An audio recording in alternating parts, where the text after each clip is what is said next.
Hello and welcome for this new video about the Vijnana Bhairava Tantra. Today we shall see a couple of verses about the practice of visions of light. We had seen already, I think, in the verse 34, that kind of practice, which is very important, especially in the Kaula traditions.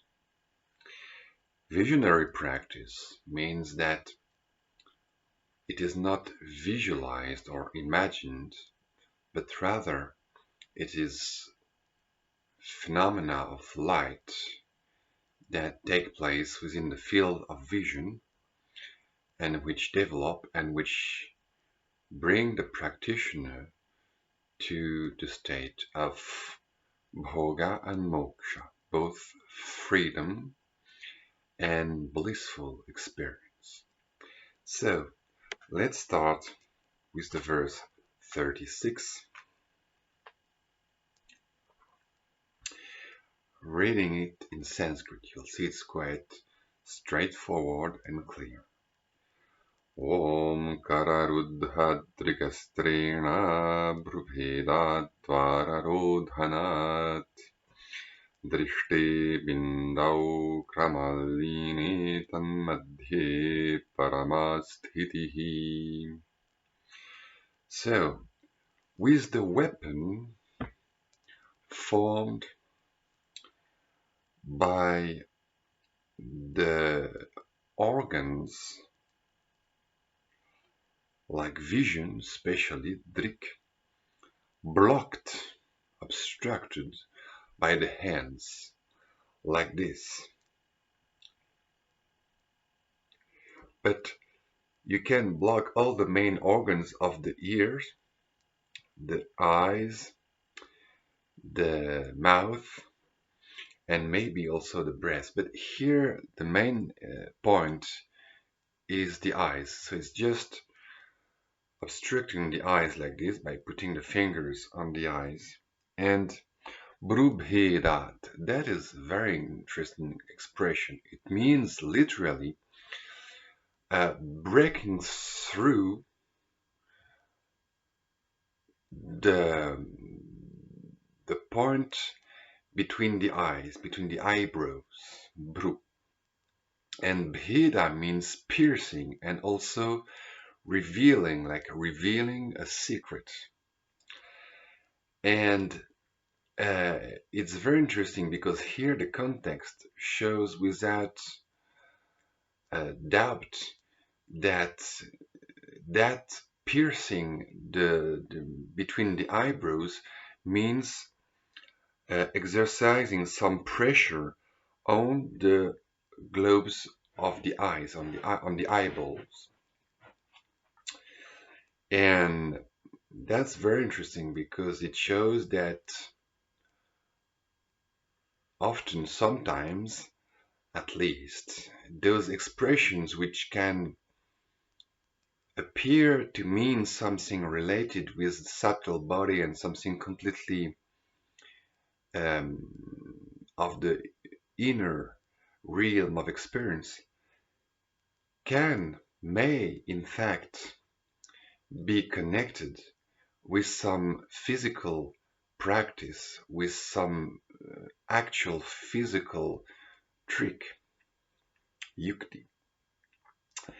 Bhrūbhedād, so by exercising a pressure on the eyeballs with the weapon of the tool, we could say, of the hands on the eyes, obstructing the vision, hṛdaye, dvārarodhanāt, by blocking those doors, the doors of perception, that is the eyes.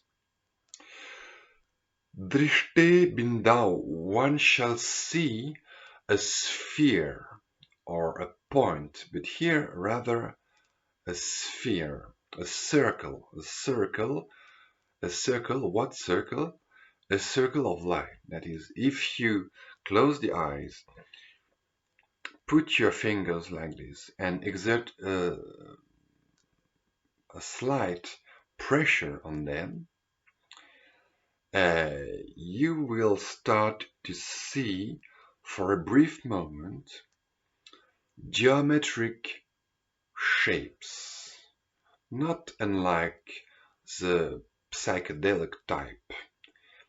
And you shall see colors like red, blue, green, yellow, white. And you shall see like large strips of colors and shapes, geometrical, like chessboard, for instance, or like kind of smoke rising, like a firework, can be like a firework of light. So this is what is called binduṃ.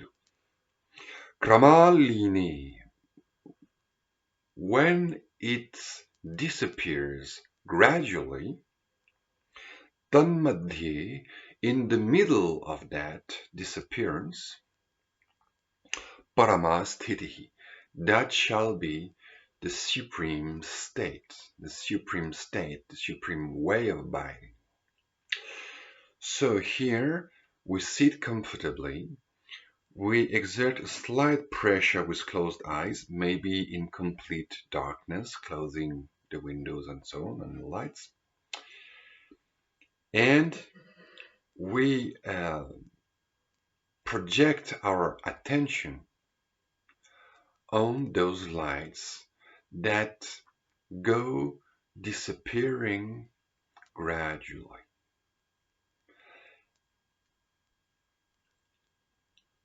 So the structure of that practice is very much like the practice of uchara. You remember, rising and opening attention or awareness through vibrating a mantra like Om.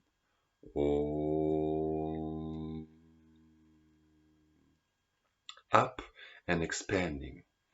And attention catching on the sound, the vibration of the mantra is led to finer and finer, higher and higher levels of vibration, if you will, more and more subtle, until the subtlest of all, the vibration that consciousness herself is. And here the process, the gesture, the inner gesture is the same, only that instead of riding sound, we ride, or attention rides on light. Here we have the practice of luminous Om, an Om of light. Instead of following the sound disappearing into silence, we follow the light disappearing into open space, sky-like awareness, open and naked and silent. So here the practice is quite simple. Just like that, and disappearing the lights into space, into that quiet space, but which is never always, completely empty. You will notice that it has always some sort of pulsations of light, and even the shapes and the lights and the different colors, they might appear again. So that can be explained from scientific physiology of the eye, and this is called entoptic phenomena coming not from the outside of the eyes, from any outside stimuli, outside cause, but from the inside of the eye, from the background of the retina. And what we see is the self excitement, I don't know how you say, spontaneous stimulation of the retina by herself, the brain, natural, spontaneous brain activity, which, by the way, is the most important part of the activity of the brain, the one that consumes the most energy. And so we get familiar, parichilanam, with that spontaneous activity, which is the spontaneous activity of the brain or of awareness. And this has many positive effects, and the main one being that it opens up awareness. From a contracted and fragmented awareness, it brings awareness back into openness and silence, which is the key to whatever good there is in this life, and a state of freedom, jivan mukti, as the tradition says. So here the commentators both do not give us much info. So let's move on to the next verse. So I just recapitulate. It's like riding a wave, really. In the case of uchara with the mantra, it's the wave of sound, the wave of the mantra, and here is the wave of light, a visionary light wave. But it's the same idea. We have to carry on to ride on that wave as far as possible, as if it was the reverse of a surfer, not going towards the beach, but going at large. Second verse, 37. Om dhamantah kṣobhasambhūta sukṣmāgnittilakākritim binduṃ śikhānte hṛdaye layānte dhyāyato layaḥ. So here it starts with dhamanta. Dhamman. Dhamman can mean light, and here, of course, with the help of the context, we can understand that dhamma again means those lights that appear spontaneously or when we press the eyeballs. Those lights, in fact, are always appearing, as I said before. They're only stimulated, they appear only more clearly when we press the eyeballs, but we don't need to do that all the time. In fact, they are especially visible when we pay attention to them. The more we pay attention, the more they appear clearly, the more they will develop. And what is especially powerful in that practice is that those visions of light, they seem to develop in accord with the inner development of awareness. The more those lights are fluid, open, spreading, sprawling all over, the more awareness is clear and opening. That's the main point of the practice. And I think that practice was one of the core practices in the Kaula traditions, the old Kaula traditions. So dhammantaha, inside those forms of light, and inside I think dhamman here means more precisely the visual field, making like an egg, like an oval egg, a round egg. That field of light, kṣobhasambhūta sukṣmāgni tilakākritim binduṃ. That sphere of the field, a visual field, binduṃ, which has a form, akriti, tilaka, of dots. Tilaka can be the dot that women mark on the forefront in India. And Agni Tilaka, it means a dot of fire, but here it's a subtle fire. It's not a fire that burns, it's fire, it means light, like a fire. So that bindu, that sphere of the visual field, has inside it the shapes of dots of subtle, sukshma, subtle fire. Subtle here indicates that it is not burning fire, but it's just light. Kshobha sambhuta, which are agitated, which are moving. When you observe those lights and forms and shapes, you can see that it is moving, vibrating, pulsating. It is moving like waves on the sea. So dhamāntaha, inside that field of light, śikhānte hṛdaye. So this is very interesting, and this is confirmed by the commentary.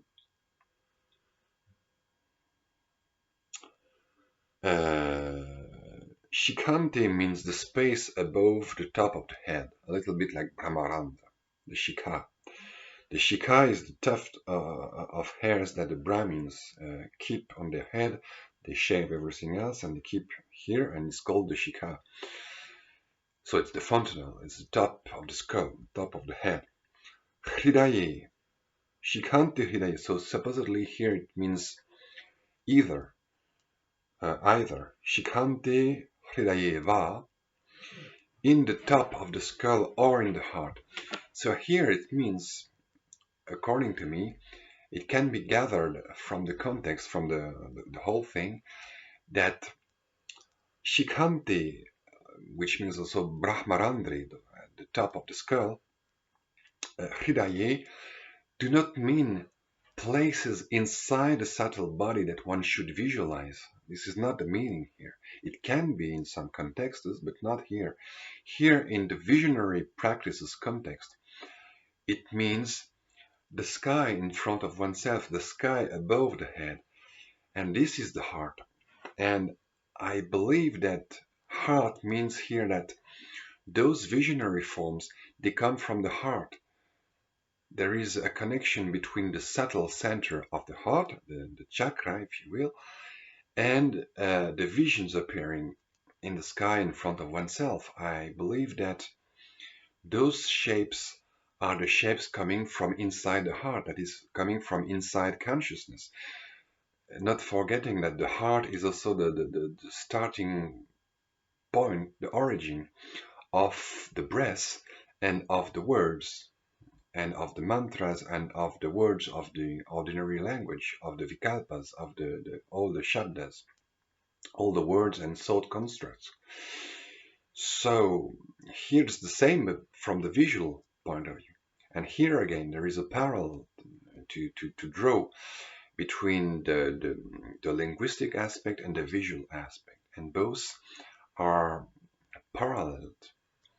They both arise from the heart, and they manifest outside through the mouth or through the eyes. So here what we do is that we reverse.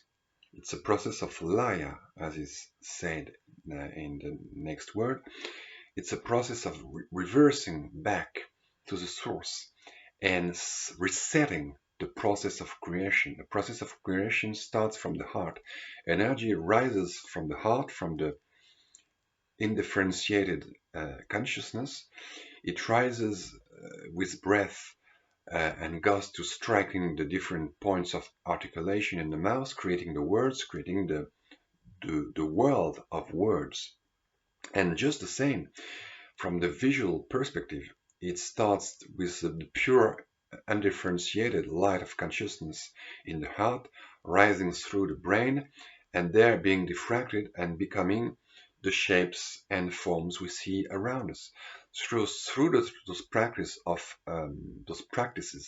of uchara of the mantra and of the visionary practice we have here being explained, being pointed at, what we have is the practice of resetting that creative process, which is usually giving rise to what they call an impure experience, ashuddha and apurna, incomplete, and contracted, sankuchita. And we reset it by going back to the source and having it rise again, but in a purer form, in a more complete form, in a more fluid form, in a less crystallized form, in a less solidified form, if you will. And that's the practice here. We go back somehow to the source, to not to escape the manifestation, but to reset it, to get it in a purer, in a more complete, in a less contracted form. So here again, the commentaries do not give us much more. So the verse continues, layānte, at the end of the disappearing of those luminous forms, dhyāyato, by visualizing, by contemplating that here rather, by contemplating that, it's not a question of imagining but of seeing, layaḥ, there is a complete disappearance of the mind, the body, the vital breath, and unconsciousness into pure awareness, Layaḥ,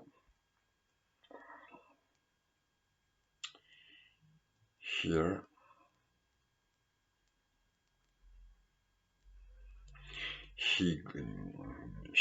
Shivopadhyaya paraphrases layaḥ by tejas tattva samaveshaha, entering, getting absorbed into the principle of light, into the being of light. And this connects that practice very clearly with the same practice explained in the Malini Vijnana Tantra, which according to Abhinavagupta is the highest and the most important Tantra of the Trikakaula tradition. So here we have again a complete practice around visions and visions of light. We just contemplate the visual field and we let ourselves be transformed by that. The four parts of us, and consciousness, mind, inner sensation of vital breath, vital energy, and the body, the four parts of our individuality, especially according to the Pratyabhijna philosophy.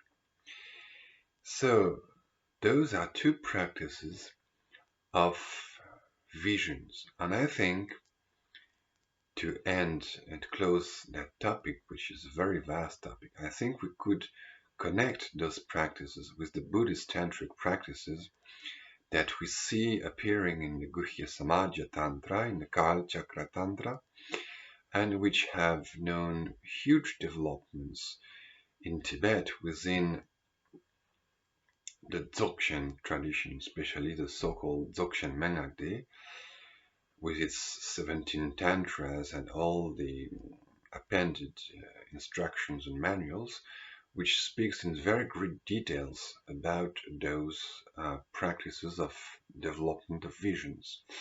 And interestingly, those practices of visions are connected with the inner sound, which is, by the way, described in the next verse of our Tantra, in the verse 38, the so-called Anahata Nada, which will be also an important part of the Hatha Yoga later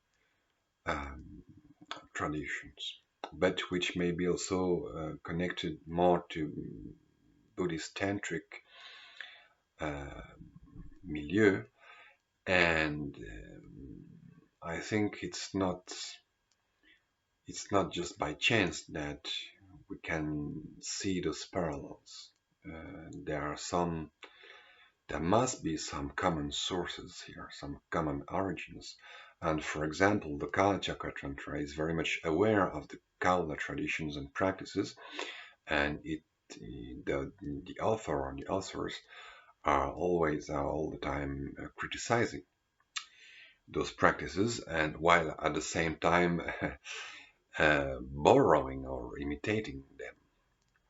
So anyway, the heart of the practice here is the practice of putting attention on the visual field and seeing what happens from that. That's the practice here. Very simple. There may be many esoteric things around it, languages, words, symbols, but in fact the practice itself is very simple, very simple. Just sitting comfortably with open eyes here and putting one's full attention on the field of vision and seeing what happens. That's it. So thank you for your attention. That's all for today, and see you next time.